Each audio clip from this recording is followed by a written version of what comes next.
اللہ تعالیٰ نے جتنے انبیاء کرام علیہم الصلوۃ والسلام کو دنیا میں مبعوث فرمایا، دنیا میں بھیجا، تو ان کو بھیجنے کا مقصد کیا تھا؟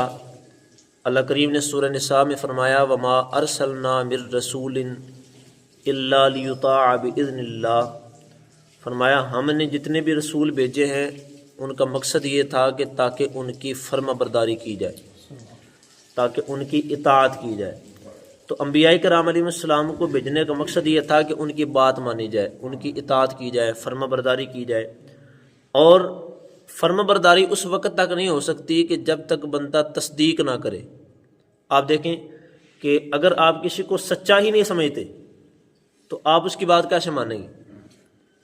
تو کسی کی بات ماننے کے لیے اس کو سچا ماننا ضروری ہے۔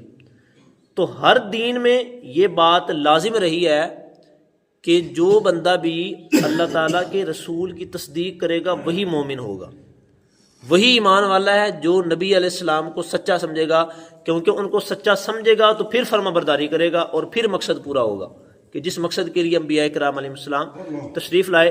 اور جتنی قومیں پیچھے گزری ہیں ان قوموں میں سے جن لوگوں نے بھی اپنے نبیوں کا انکار کیا، اپنے نبیوں کو جھٹلایا، ان کو سچا نہیں مانا، تو وہ قومیں تباہ و برباد ہوئی ہیں۔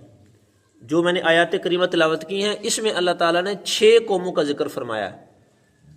ارشاد فرمایا کذبت قبلہم قوم نوح، کہ ان سے پہلے نوح علیہ السلام کی قوم بھی جھٹلا چکی ہے، یعنی کفار مکہ بھی نبی کریم علیہ السلام کو نہیں مانتے تھے۔ تو ان سے پہلے اللہ تعالیٰ فرما رہا ہے کہ پچھلی قوموں میں حضرت نوح علیہ السلام کی قوم بھی اسی طرح کرتی تھی، وہ نوح علیہ السلام کو نہیں مانتی تھی۔ وعاد، اسی طرح قوم عاد حضرت ہود علیہ السلام کی قوم۔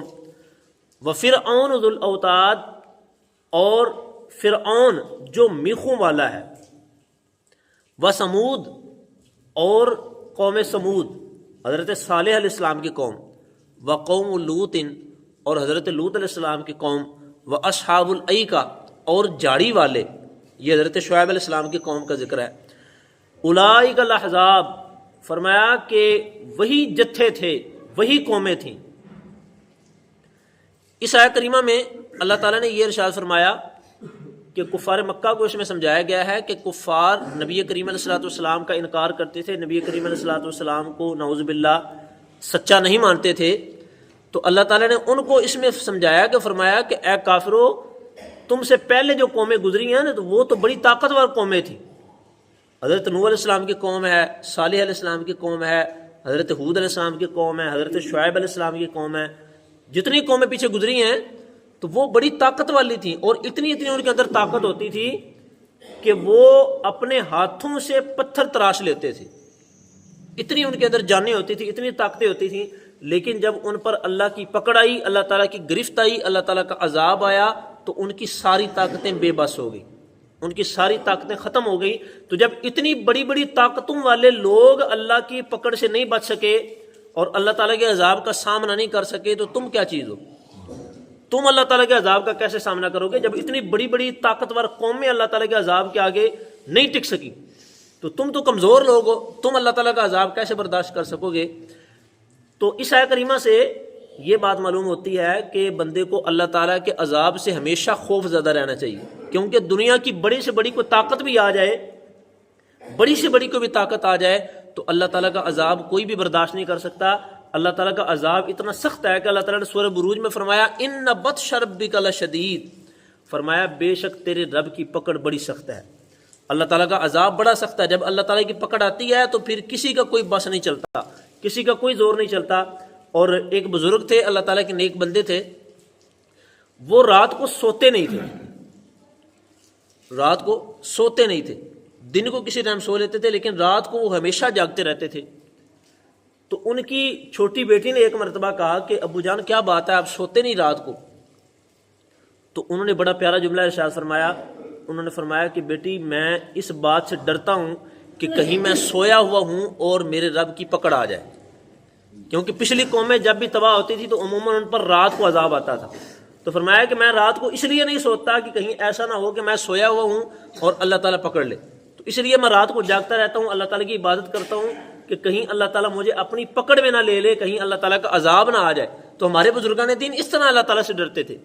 اسی طرح حدیث پاک میں آتا ہے کہ رسول پاک علیہ الصلوۃ والسلام کا یہ عادت کریمہ تھی کہ جب بھی کبھی بادل آتے تھے نا، یا بجلی گرجتی تھی، بارش آتی تھی، تو رسول پاک علیہ الصلوۃ والسلام کے مبارک چہرے کا رنگ بدل جاتا تھا اور آپ پر ایک خوف کی کیفیت طاری ہو جاتی تھی۔ اور کبھی نبی کریم علیہ السلام باہر جاتے تھے اور کبھی نبی کریم علیہ السلام اندر آتے، کبھی باہر جاتے کبھی اندر آتے۔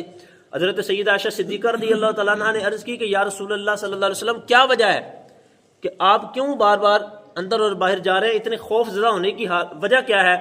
تو رسول پاک علیہ السلام نے فرمایا کہ اے عائشہ، میں اس بات سے ڈرتا ہوں کہ کہیں میری امت کا بھی وہ حال نہ ہو جائے جو پچھلی امتوں کا ہوا ہے، کہ پچھلی امتوں پر جب اللہ تعالیٰ کا عذاب آتا تھا تو وہ بھی اچانک آ جاتا تھا، تو میں اس لیے ڈر رہا ہوں کہ کہیں ایسا نہ ہو کہ اللہ تعالیٰ میری امت پر بھی عذاب نازل کر دے۔ اگرچہ نبی کریم علیہ السلام کی امت پر اللہ تعالیٰ نے رحمت فرمائی اور ان پر اس طرح کے عذاب نہیں آتے کہ جس طرح کی پچھلی امتوں پر عذاب آتے تھے، لیکن علماء کرام فرماتے ہیں کہ پچھلی امتوں نے جب نافرمانی کی تو ان کی شکلیں بدل جاتی تھیں۔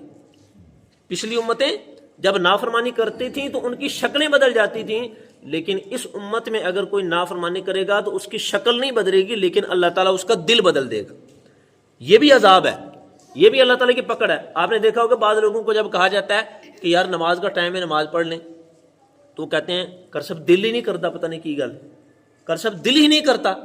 یا تلاوت قرآن کا کہا جائے تو کہتے ہیں کہ دل ہی نہیں کرتا۔ تو یہ جو دل پہ تالے لگ جاتے ہیں نا، تو یہ بھی گناہوں کی وجہ سے ہوتے ہیں کہ دل ہمارے بند ہو گئے اور ہمارے دلوں پر سختی طاری ہو گئی۔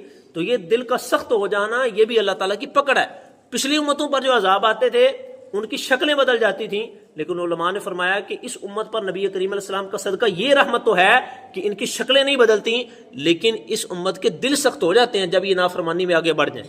تو اس لیے یہ بات ذہن میں رکھنی چاہیے کہ ایک تو اللہ تعالیٰ کا عذاب کوئی بندہ برداشت نہیں کر سکتا، تو اس کا ہر وقت بندے کے اندر خوف ہونا چاہیے کہ کہیں ایسا نہ ہو کہ میرا رب میری پکڑ فرمائے، اور نافرمانی سے ہمیشہ بچنا چاہیے۔ اللہ تعالیٰ کی فرما برداری کی طرف اپنے ذہن کو لگانا چاہیے، اپنے دل کو اس طرف مائل کرنا چاہیے کہ اللہ تعالیٰ نے ہمیں جس مقصد کے لیے بنایا ہے تو وہ مقصد یہ ہے کہ ہم رسول کی اطاعت کریں۔